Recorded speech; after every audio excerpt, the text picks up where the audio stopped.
Olá, que bom ter todo mundo por aqui para mais uma análise. Este é o Mergulho Profundo, uma produção do jornal Alfredo Wagner Online.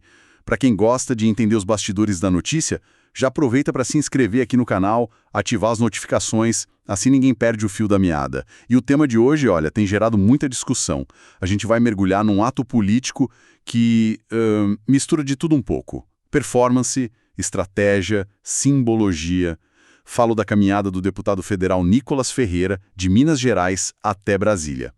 E para nos guiar, temos aqui uma série de 3 artigos analíticos do jornal Alfredo Wagner Online. A nossa missão é tentar ir além da superfície, sabe? Desvendar o que essa caminhada representa de verdade.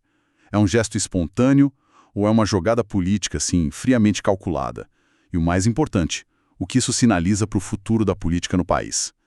Ok, vamos lá. Para começar, vamos ao básico, né? O discurso oficial, a bandeira da caminhada é a liberdade. Isso, liberdade para o ex-presidente Jair Bolsonaro e também para os condenados dos atos de 8 de janeiro. É uma narrativa de sacrifício, certo? Um parlamentar que sai do gabinete vai para a estrada. Exatamente. Mas é aí que um dos artigos que a gente analisou já aponta uma coisa curiosa, uma desconexão que salta aos olhos. Que seria a desconexão entre o que se diz e o que se vê. Perfeito. A narrativa é de um grande movimento, um clamor popular. Só que, assim, as imagens divulgadas no percurso, elas contam uma história bem diferente. Não tem uma multidão, é isso. Pois é. O que a gente vê na maior parte do tempo são assessores, seguranças, outros parlamentares. O texto do jornal chega a usar um termo forte, caminhada fake. Fake, mas ela está acontecendo. Sim, e é importante entender isso. Não é fake porque não existe, mas porque a imagem que se tenta vender, a de um movimento popular massivo, ela não se confirma na prática, sabe? Entendi. Então o problema não é o ato, é a embalagem. E hoje em dia, na política, a percepção às vezes conta mais que o fato, né? Totalmente. Se a ideia era mostrar força popular, e a imagem mostra um grupo pequeno e controlado, a mensagem principal, ela se perde no meio do caminho, literalmente. Esvazia o argumento. Completamente. Uma manifestação assim tira sua legitimidade da adesão. Sem essa adesão visível, o que sobra? Sobra uma performance. Exato, sobra o que a análise sugere ser uma ação política rigidamente controlada. Quase uma peça de teatro na estrada, onde os atores principais já são conhecidos e o público, bom, é bem imitado. E falando em peça de teatro, essa performance parece ganhar uns contornos bem dramáticos. Muito dramáticos. Um dos textos menciona um detalhe que me chamou muito a atenção. A informação de que o Nicolas usaria um colete à prova de balas. Ah, sim. Alegando um suposto risco de atentado. E na hora, é impossível não traçar um paralelo, né? E impossível. A conexão é imediata e, segundo a análise, muito provavelmente intencional. Com o atentado que Jair Bolsonaro sofreu em 2018. Claro. Aquele evento foi um ponto de virada na campanha. Solidificou a imagem dele de mito, de perseguido. E a análise levanta justamente essa questão. O colete é uma precaução real ou é um elemento cênico? Uma ferramenta para construir uma narrativa. Uma narrativa de vitimização, de herói que enfrenta perigos por uma causa maior. É muito poderoso simbolicamente. E essa narrativa precisa de outros personagens para se sustentar, né? E aí entra uma figura de muito peso. Michele Bolsonaro. Exato.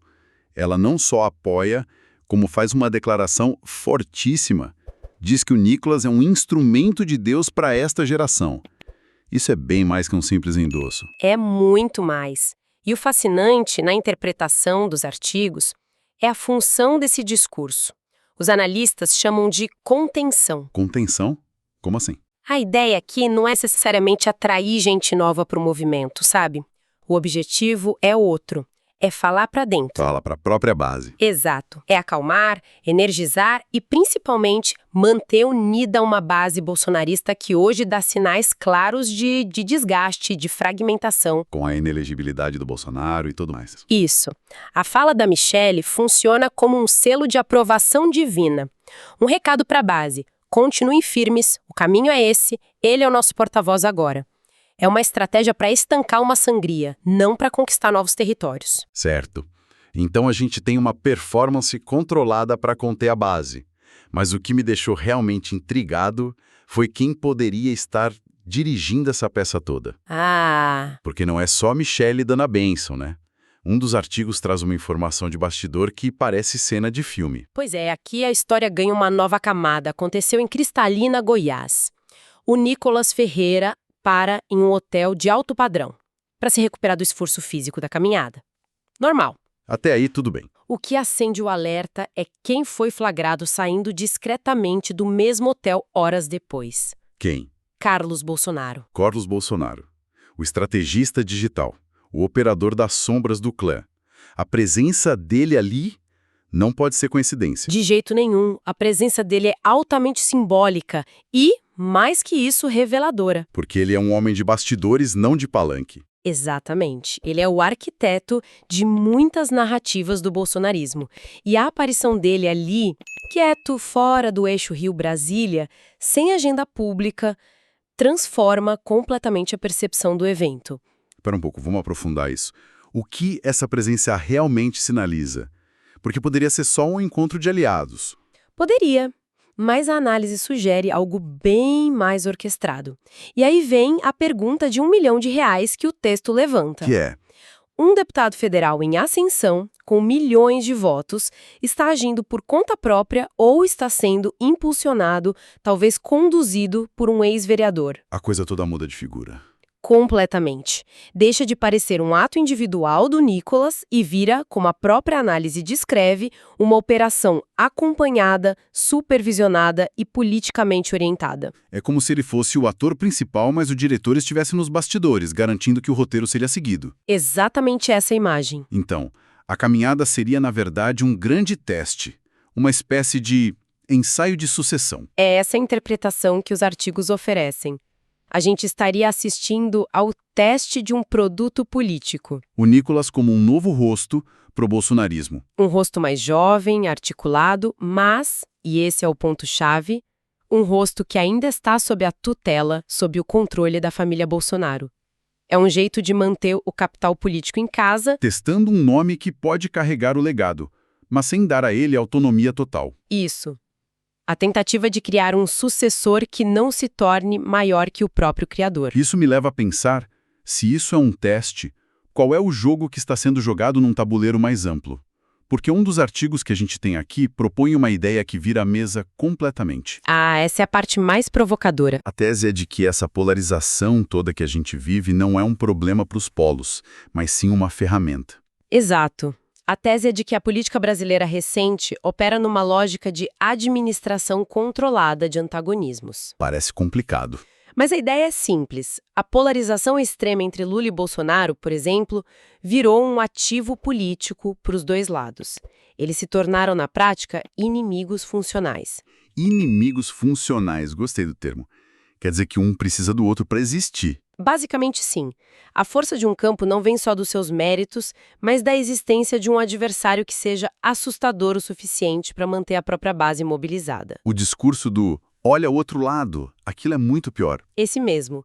O medo do adversário vira o principal argumento de mobilização. Então, seguida essa tese, para o governo atual, por exemplo, pode ser mais interessante ter um bolsonarismo vivo e barulhento do que derrotá-lo de vez. Isso parece contraintuitivo. Parece, mas faz sentido dentro dessa lógica. A análise descreve uma possível estratégia do campo que governa hoje. Não é eliminar o bolsonarismo, mas sim domesticá-lo. Domesticar. Torná-lo um oponente previsível, que faz muito barulho, mas que no fim do dia é controlável e não tem força para vencer uma eleição nacional. Um adversário que serve para manter sua própria base acesa e para assustar os eleitores de centro. Perfeito. E o texto detalha como seria essa domesticação em 3 frentes. Quais seria? Primeiro, manter sempre viva na memória a imagem do bolsonarismo mais radical. Isso funciona como um repelente para moderados. Segundo, permitir que essa direita barulhenta, que faz atos como a caminhada, sobreviva. Eles ocupam o espaço da oposição, mas são vistos como radicais demais, politicamente inofensivos. E o terceiro? Controlar o tempo político. Saber quando tensionar o debate com eles e quando simplesmente silenciar e deixá-los falando sozinhos. E o Nicolas se encaixa perfeitamente nesse papel, então. Como uma luva. Um Bolsonaro possível, como diz o texto, alguém que mobiliza seu núcleo duro, mas que dificilmente conseguiria construir uma maioria para vencer uma eleição presidencial. E aí fica a pergunta que a análise deixa no ar. A ascensão dele, que parece ser a maior ameaça ao governo, pode, paradoxalmente, ser a coisa mais útil para a estratégia dos seus próprios adversários. É um xadrez bem complexo. Ok, mas vamos voltar para o evento em si. A caminhada tem um destino, Brasília. E um dos textos se arrisca a fazer umas previsões bem diretas sobre a chegada. Sim, traça quase um roteiro do que esperar para o ato final. Um roteiro que a gente já viu antes, aliás. O primeiro ato seria a chegada cenográfica. Exatamente. Toda a imagem de sucesso que faltou no percurso precisa ser construída ali, no final. Então a gente pode esperar mais gente, mais bandeiras, câmeras nos melhores ângulos. É o clipe final do filme. É isso. Tem que passar a mensagem de missão cumprida, de apoio popular massivo. E depois da imagem vem o discurso. O discurso da missão cumprida. Mas o foco não vai ser em propostas concretas, sabe? A tônica vai ser moral, pessoal. Palavras como sacrifício, fé, perseguição. Um discurso para convertidos. Exato. Para reforçar a crença de quem já acredita. E a narrativa da ameaça do colete, ela continua em Brasília? Com certeza. Esse é o terceiro ato. O reforço da narrativa de ameaça. A segurança vai ser visível, ostensiva, para manter essa imagem de perseguido pelo sistema. E, ao mesmo tempo, vem a blindagem contra as críticas. Isso. Qualquer questionamento da imprensa vai ser rotulado como prova da perseguição. A crítica vira ataque. E os diretores da peça, como Carlos Bolsonaro, aparecem na foto final? Aí que está o pulo do gato. A previsão da análise é que eles desapareçam. É o silêncio estratégico. Para não manchar a imagem de espontaneidade. Exato. A imagem final precisa ser Nicolas e o povo. Os operadores de bastidores voltam para as sombras. E a pergunta de ouro. Ele se lança candidato a alguma coisa? Aí entra o último ato do roteiro. A negação que confirma. A análise prevê que não vai ter anúncio oficial. Pelo contrário. Devemos ouvir frases como: não é sobre eleição, é sobre justiça. Isso. Ou minha missão agora é lutar pelo Brasil. Que no dicionário da política quer dizer a campanha já começou, mas ainda não podemos admitir. Então, em resumo, a chegada a Brasília não é o fim da jornada. É o começo de outra coisa. É o exame final. É o momento de testar se toda essa performance consegue convencer alguém que não seja da bolha pijar o aplaude. É o teste de eficácia da estratégia. Resumindo, então, nossa discussão de hoje, baseada nos artigos do jornal Alfredo Wagner Online, a caminhada de Nicolas Ferreira parece ser menos um movimento popular espontâneo e muito mais um ensaio político supervisionado de perto. Um teste para um possível sucessor do bolsonarismo ainda tutelado pela família Bolsonaro. E esse movimento não acontece no vácuo. Ele se encaixa, talvez de forma conveniente para todos os lados, num jogo político maior. O de antagonistas funcionais, onde um adversário radical pode ser útil para o poder vigente. E a chegada a Brasília será o grande teste para ver se essa estratégia tem fôlego para ir além do seu próprio público. Essa análise toda deixa uma questão final, sabem? Que fique coando. Qual? Se a política opera cada vez mais dessa lógica em que um lado precisa da existência caricata do outro para se legitimar, como a gente que está assistindo consegue distinguir o que é uma oposição genuína do que é só um papel que está sendo convenientemente desempenhado? O que acontece quando seu inimigo declarado se torna, na prática, o seu aliado mais útil? Uma reflexão poderosa e, assim, um tanto perturbadora para a gente encerrar. Fica aí para a gente pensar. Essa foi a nossa análise aprofundada de hoje. Para mais conteúdo como esse, sigam o Mergulho Profundo e acompanhem de perto o trabalho do jornal Alfredo Wagner Online. Muito obrigado e até a próxima.